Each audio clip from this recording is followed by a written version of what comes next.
গাফেল সন্তান কোনো কিছুতেই যাকে কোনো আসর করে না। আহা, আপনারা জানেন না, আপনাদের এক এক ছেলের অবস্থা হলো কলিজাটা পাথর হয়ে গেছে। কোনো কিছুই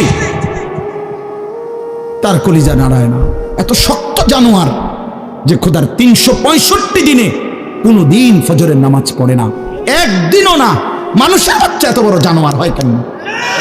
আরে তুই কোন মানুষের বাচ্চা? তুই কোন মার দুধ খাইলি? নাফরমান। কেমনে মানুষ হইল? এটা কি ধরনের মানুষ? একদিনও নামাজ পড়ে? ছি ছি ছি ছি ছি, মুসলমানের বাচ্চা এত বড় জানোয়ার হয় কেন? কোনদিন নামাজ পড়ে না, 6 মাসে 9 মাসে কোনদিন বলতে পারবে না নাফরমান কোনদিন 5 ওয়াক্ত নামাজ পড়ছে কিনা। হায় হায়, এত বড় অসভ্য। মায়ের সন্তান হয় কেন? বাবার সন্তান হয় কেন? চিন্তা কর। কোনো কিছুই ছেলে পেলেদের হালাত হলে এই পরিমাণ লাগাম ছাড়া কিসের মা কিসের বাবা, কে তার মা কে তার বাপ, কে কি তার ধর্ম, তার আল্লাহ কে, তার রসুল কে, তারে বানাইছে কে, আসছে কোত্থেকে, কেন আসছে, কি করতেছে, কি করছে, কিচ্ছুর খবর নেই। কিচ্ছুর খবর। আসে, হাঁটে, বুট খায়, বন খায়, মোবাইল টিপে, খারাইয়া মতে, বইয়া মতে, বন্ধু বান্ধবদের সাথে আড্ডা দেয়, মেয়ের পিছনে ঘোরে, অসভ্য অশ্লীল কথাবার্তা বলে। এটা কি এটা জিন্দিগি হলো? ভেবে দেখেন। ওফ, কোন সুস্থ স্বাভাবিক মানুষ এমন হয়? বলো ভাইয়া, বলো। রাগ করো না বাপ, কে তোমা করে মনে করাই দিব? কেউ মনে করায় না। হা, বাবা মারও ফিকির শেষ, শুধু টাকা রোজগারের ফিকির। দেশে থাইকা পারো, নাহলে বিদেশ গিয়া পারো, কোনো না কোনো ভাবে পয়সা রোজগার করো।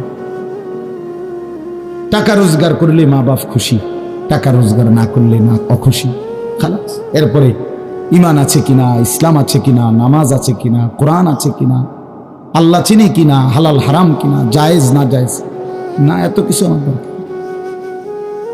ফুতেরে জিগায়ও না যে ফুত কামাই যে করতেছ কি হালাল কামাই করো না হারাম, না, এত কিছুর দরকার কি? টাকা দিতেছে, খাইতেছে, ঘুমাইতেছে, বিল্ডিং করতে আসে, জমি কিনতে আসে, আপেল মালটা খাইতেছে। এক ছেলে আমারে নিজে বলছে, আমি সবার ব্যাপারে বলি না, এক ছেলে আমারে নিজে বলছে, হুজুর আমি একটা দেশের নাম বলছে, যেই দেশে আমার কর্মটা ছিল, চলে আসছে ওই দেশ থেকে।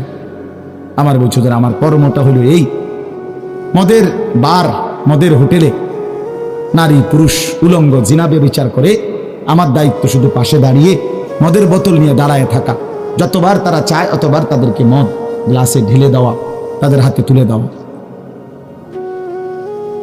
এর বিনিময়ে আমার মাসে বেতন 2 লাখ টাকা। মুসলমান, মুসলমান, মুসলমানের সন্তান, বাংলাদেশের সন্তান। তো এই টাকা যখন বাবা খাচ্ছেন, বিল্ডিং করতেছে, কোনো টেনশন নাই। আমি আবার বলছি, আমি সবার জন্য বলি না, ওই বলছে দেখতে অট্টা কইছি, কথা বুঝছেন? আমি তো নাম ঠিকানা বলি না। এই জন্য আমার বাপ, ডাক দিয়েন না, ডাক দিয়েন না, একজনও ডাক দিয়েন না, অসভ্যরে ডাক দিয়েন না। হ্যাঁ হ্যাঁ, ডাক দিবেন কেন? হাইওয়ানকে ডাক দিবেন কেন? শুনেন, আপনারাই শুনেন, এত এত মানুষ শুনতে হবে না, কোনো অসুবিধা নেই, কোনো অসুবিধা নেই। আমি তো এটাই বুঝাইতে চাইতেছি, প্রত্যেকটা মানুষ আজকে মুসলমান। আমরা ঘর দেখায়, ফার্নিচার দেখায়, বিল্ডিং দেখায়, শুধু দোয়া করে ঘরটা করছি, শুধু দোয়া করে। কিতা দোয়া করতে হবে না, কিতা দোয়া করতে, বিল্ডিং এর দোয়া কিতা, আবার ইট বালুর লেগে দোয়া করে লাভ কি বেড়া? হুজুর মোটরসাইকেল কিনছি, কিন্তু দোয়া করে দেন, কিতা দোয়া করতে, কি মোটরসাইকেলের দোয়া কিতা? আবার আজীব লাগে না? বাস্তব এগুলো সার ডালাই দিন, দোয়া করে সার ডালাই দোয়া। ওটা সার ডালাই করে, ওটার ফুতে মোবাইলে অশ্লীল উলঙ্গ ছবি দেয়, ওটার সন্তান উনি দাঁড়াইয়া রয়েছে মিস্ত্রির সামনে, ওনার গাম ভাইয়া ভাইয়া পড়তেছে ছাদ ডালার দিন, আর অসভ্য জানোয়ার সন্তান বন্ধুদের সাথে উলঙ্গ ছবি দেখতেছে। ওই জানোয়ারের জন্য উনি ছাদ ডালা দিতেছে, ওই হাইওয়ানের জন্য উনি ঘর করে দিয়ে দেখতেছে। উনি কবরে জায়গা ঘর করে দিয়ে গেছে, এর জন্য ঘর করলেন? ছি ছি ছি ছি ছি। আমার দেওয়া ঘরে আমার কষ্টের কমাইয়ে এখানে বসে বসে রঙিন ছবি দেখবে, উলঙ্গ দৃশ্য দেখবে ঘরে শুয়া শুয়া সারা রাত। এর জন্যই আমার জীবনের এই অর্জন, এই ছিল আমার উপার্জনের উদ্দেশ্য। আহ, কতবার বললে বুঝবেন, কেমনে বললে বুঝবেন, কারে বললে বুঝবেন?